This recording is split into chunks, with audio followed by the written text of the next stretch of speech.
नमस्कार दोस्तों, welcome back to my channel English study Pathshala. और आज मैं आपके लिए लेकर आया हूँ एक शॉर्ट मोरल स्टोरी जिसका टाइटल है द आउल एंड द स्वान, उल्लू और हंस। बहुत ही अच्छी शॉर्ट मोरल स्टोरी है, तो अंत तक बने रहिएगा, एक एक वर्ड का मीनिंग बताने वाला हूँ। तो चलिए इस स्टोरी को रीड करते हैं और इसका अर्थ समझने का प्रयास करते हैं। It is a known fact that, known का मतलब होता है जाना माना, जाना हुआ, और फैक्ट का मतलब होता है तथ्य या फिर वास्तविकता। तो यह जाना माना तथ्य है कि owl is a night bird, उल्लू एक रात्रि पक्षी है, and the swan is a day bird, और हंस एक दिन का पक्षी है। कहने का अर्थ है, नाइट बर्ड कहने का अर्थ है कि रात को अपने भोजन की तलाश में निकलना और दिन में विश्राम करना, और डे बर्ड का कहने का मतलब है कि रात को विश्राम करना और दिन में अपने भोजन के लिए इधर उधर घूमना, भोजन की तलाश करना। एन आउल नेस्टेड, नेस्ट का मतलब घोंसला भी होता है और वर्ब के सेंस में नेस्टेड घोंसला बनाना। An owl nested in a tree, एक उल्लू ने अपना घोंसला एक पेड़ पर बनाया, नियर द पॉन्ड, तालाब के पास। पॉन्ड का मतलब पोखर या फिर तालाब। वेयर ए स्वान लिव्ड, जहाँ एक हंस रहता था। Both at dawn and dusk, dawn का मतलब होता है सुबह, उषा काल या फिर सवेरे, और डस्क का मतलब होता है गोधूली बेला, संध्या या फिर गोधूली। तो कहने का मतलब है सुबह और शाम, सुबह का समय एकदम सूर्योदय के समय और सूरज डूबने के समय। They both use to share their friendship, वे दोनों अपनी दोस्ती को साझा किया करते थे। एज समर स्टार्टेड, चूंकि गर्मी शुरू हो गई। द ट्री ऑन विच, जिस पेड़ पर, द ऑल हैड नेस्टेड, जिस पेड़ पर उल्लू ने अपना घोंसला बनाया था।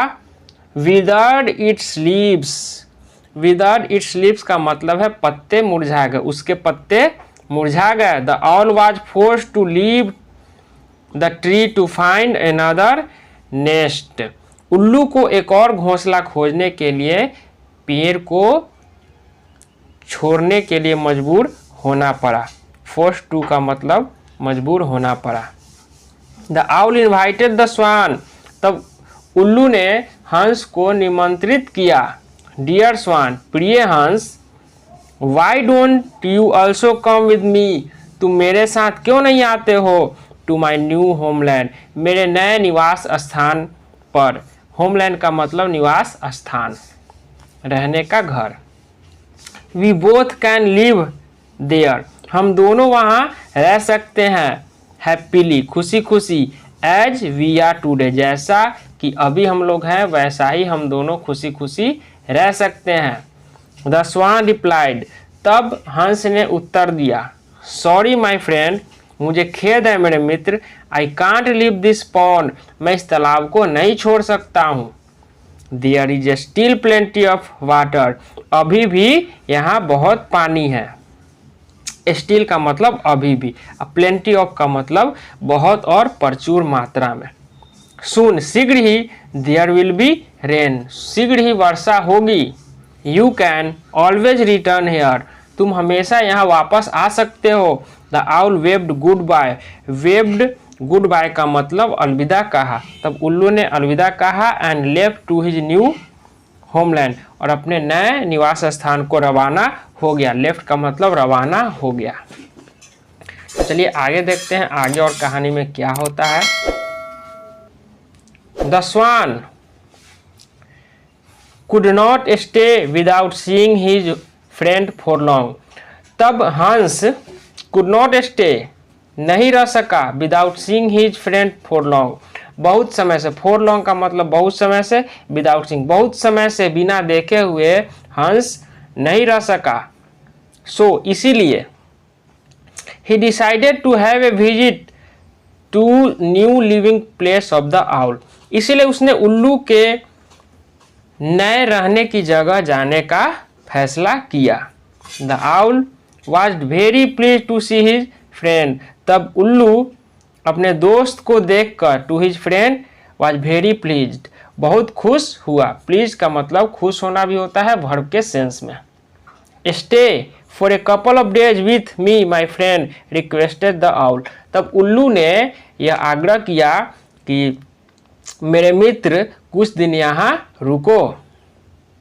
एक आध दो दिन, एक कपल ऑफ डेज का मतलब एक आध दो दिन रुक जाओ। The swan to agree, the हंस भी सहमत हो गया। इन द मीन टाइम, इसी बीच ए हंटर हैड कम, एक शिकारी आया। टू द फॉरेस्ट, जंगल की ओर।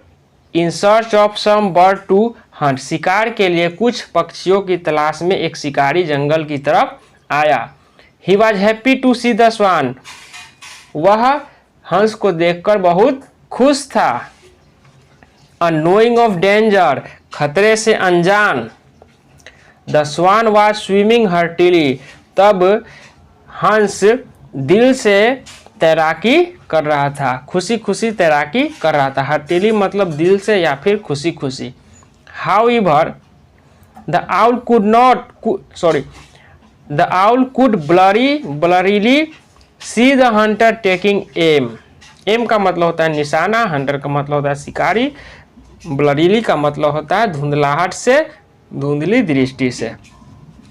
कहने का मतलब है the owl could blurrily see the hunter taking aim, हालांकि उल्लू शिकारी को निशाना लगाते हुए धुंधली दृष्टि से देख सकता था।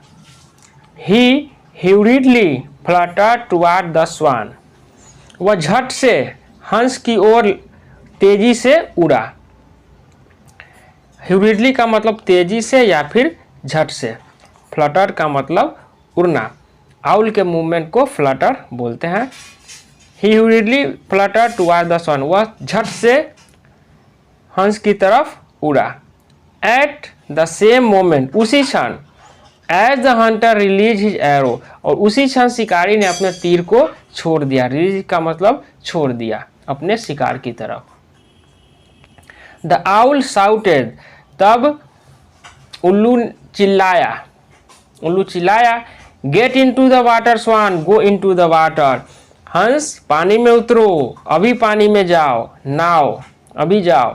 The swan did, तब हंस ने ऐसा ही किया। Did as told by his friend, जैसा उसके दोस्त ने कहा वैसा ही हंस ने किया। विदाउट ए क्वेश्चन, बिना कोई प्रश्न के, और सेकेंड थॉट, बिना कोई दूसरे विचार के हंस ने वैसा ही किया जैसा उसके दोस्त उल्लू ने कहा। The arrow just sizzled by missing the swan, और तीर एकदम हंस के पास से गुजर गया, उसको छू करके निकल गया।